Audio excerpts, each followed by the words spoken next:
Ketika kita berbicara tentang bajak laut, yang terbayang adalah kapal-kapal kayu besar, bendera tengkorak, dan lautan Karibia yang luas. Disinilah para bajak laut legendaris seperti Blackbeard, Calico Jack, dan Anneboni menorehkan sejarah mereka, menciptakan kisah penuh petualangan, harta karun tersembunyi, dan pertempuran sengit di atas kapal. Kisah mereka bukan hanya legenda, tetapi juga cerminan kehidupan yang liar dan tak kenal takut. Kehidupan bajak laut di lautan Karibia tidak seindah cerita di layar lebar. Mereka hidup dalam kondisi keras, berlayar selama berminggu-minggu dengan persediaan yang minim, menghadapi badai, dan selalu waspada terhadap kapal musuh atau serangan angkatan laut. Tetapi, di balik semua itu, para bajak laut juga dikenal dengan kebebasan mereka, jauh dari aturan kerajaan atau pemerintahan manapun. Di atas kapal, mereka punya aturan sendiri, bahkan beberapa kapal punya demokrasi yang membebaskan awak kapal untuk memilih pemimpin dan berbagi harta. Meski dikenal sebagai penjahat, para bajak laut memiliki kode etik atau pirate code yang mengatur kehidupan mereka di laut. Setiap anggota harus loyal kepada kapten dan sesama kru. Pengkhianatan dianggap dosa terbesar yang bisa dihukum dengan hukuman berat, bahkan kematian. Aturan lain meliputi pembagian harta yang adil dan hak untuk bersuara dalam keputusan penting. Kode ini menjaga disiplin di tengah kehidupan yang keras dan memastikan bahwa semua kru merasa dihargai dalam pencapaian mereka. Berburu harta karun adalah salah satu daya tarik utama bagi para bajak laut. Legenda tentang harta karun tersembunyi di pulau terpencil membuat mereka berani menghadapi segala bahaya. Peta-peta tua dengan tanda X dan kisah tentang kekayaan yang terkubur di bawah pasir adalah bagian dari mitos yang terus hidup.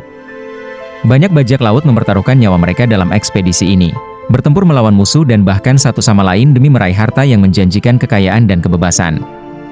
Di lautan Karibia, pertarungan sering terjadi antara bajak laut, angkatan laut, dan pedagang kaya yang membawa emas dan barang berharga.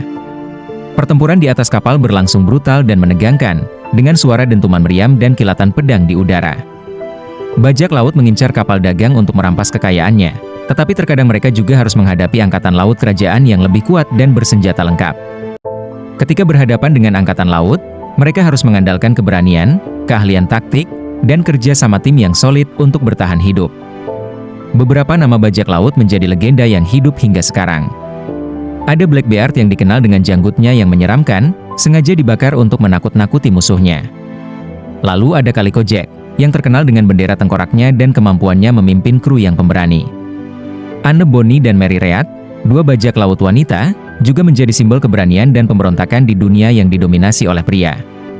Kisah mereka menunjukkan bahwa siapapun, baik pria maupun wanita, bisa menjadi penguasa lautan. Namun, setiap petualangan pasti ada akhirnya. Pada awal abad ke-18, kekuatan kerajaan seperti Inggris, Spanyol, dan Prancis mulai bekerja sama untuk menghapuskan bajak laut dari lautan Karibia.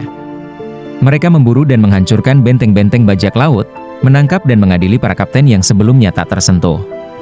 Perburuan ini menandai akhir dari zaman keemasan bajak laut, tetapi legenda mereka terus hidup, memikat hati generasi demi generasi dengan kisah keberanian, kebebasan, dan petualangan di lautan luas.